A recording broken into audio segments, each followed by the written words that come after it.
Hindi cinema में कई ऐसे एक्टर्स हैं जिन्होंने सिनेमा पर्दे पर चमक कर शोहरत की बुलंदी हासिल की है। शोहरत की बुलंदी पर पहुंचने के बावजूद उन्होंने आखिरी समय काफी मुश्किलों में गुजारा और अनाथों की तरह इस दुनिया से अलविदा कह दिया। ऐसे सितारों की फहरिस्त काफी लंबी है, लेकिन आज हम यहाँ बात करेंगे एक ऐसी अभिनेत्री की जिसने अपनी मोहक और बोल्ड अदाओं से लोगों का दिल जीता था। शोहरत की बुलंदी पर पहुंची, लेकिन कुछ ही सालों के बाद वो अचानक गायब सी हो गई। दोबारा मिली तो लोगों ने पागल समझा और इसी हालत में वो दुनिया से दूर एकांत में जीवन गुजारने लगी और आखिरकार एक दिन वो इस दुनिया से कूच कर गई। जानते हैं वो कौन थी? वो थी अदाकारा परवीन बॉबी, जिसकी मौत की खबर दुनिया वालों को तब लगी जब उनके फ्लैट का दरवाजा 3 दिनों तक नहीं खुला। शरीर में सड़न की बदबू आने के बाद जब पुलिस ने दरवाजा तोड़ा तब पता चला कि परवीन बॉबी अब नहीं रही। वो साल 2005 था और तारीख थी 20 जनवरी। परवीन की बॉडी का जब पोस्टमार्टम किया गया तब पता चला कि कई दिनों से उन्होंने खाना नहीं खाया था।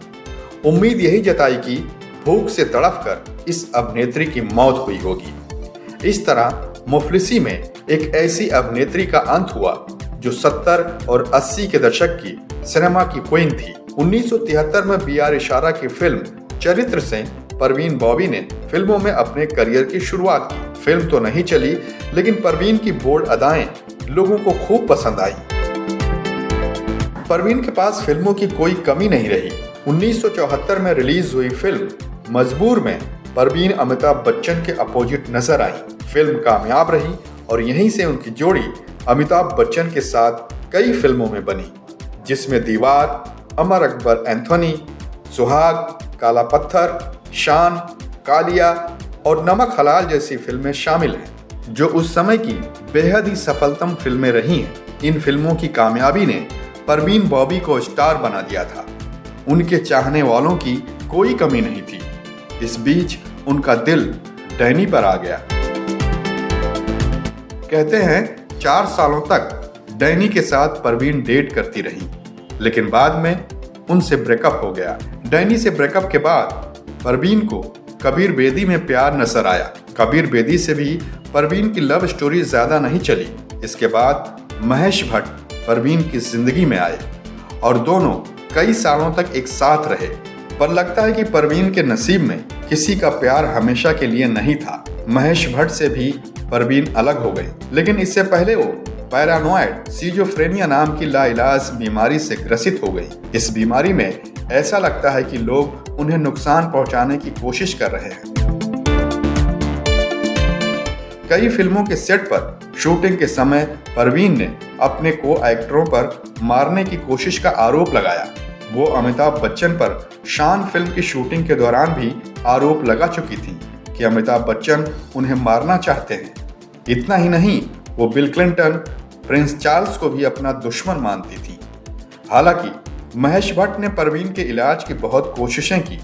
कई विशेषज्ञ डॉक्टरों से इलाज करवाया। कई ने तो शॉकिंग ट्रीटमेंट की सलाह भी दी थी, लेकिन दवाओं के इलाज का असर परवीन बॉबी पर नहीं हुआ। 1984 के आसपास अमेरिका में उन्हें एयरपोर्ट पर इन्हीं हरकतों की वजह से गिरफ्तार कर लिया गया था और पागल खाने में बंद कर दिया गया था। उन पर कई केस भी चले, पर सबूतों के अभाव में बंद हो गए। एक बार महेश भट्ट के पीछे अर्धनग्न अवस्था में परवीन बॉबी भागकर काफी दूर निकल गई थी। परवीन बॉबी की दिमागी हालत बिगड़ती जा रही थी, इसलिए लोगों ने उनसे दूरी बना ली। एक समय आया कि मुंबई के जुहू के एक फ्लैट में वो अकेले रहने लगी। दोस्त, रिश्तेदार कोई उनकी सुध लेने नहीं आता था और आखिरकार एकांत अवस्था में रहते हुए ही उन्होंने इस दुनिया को अलविदा कह दिया। हिंदी सिनेमा के ऐसे ही किस्सों को जानने के लिए हमारे चैनल को सब्सक्राइब करिए।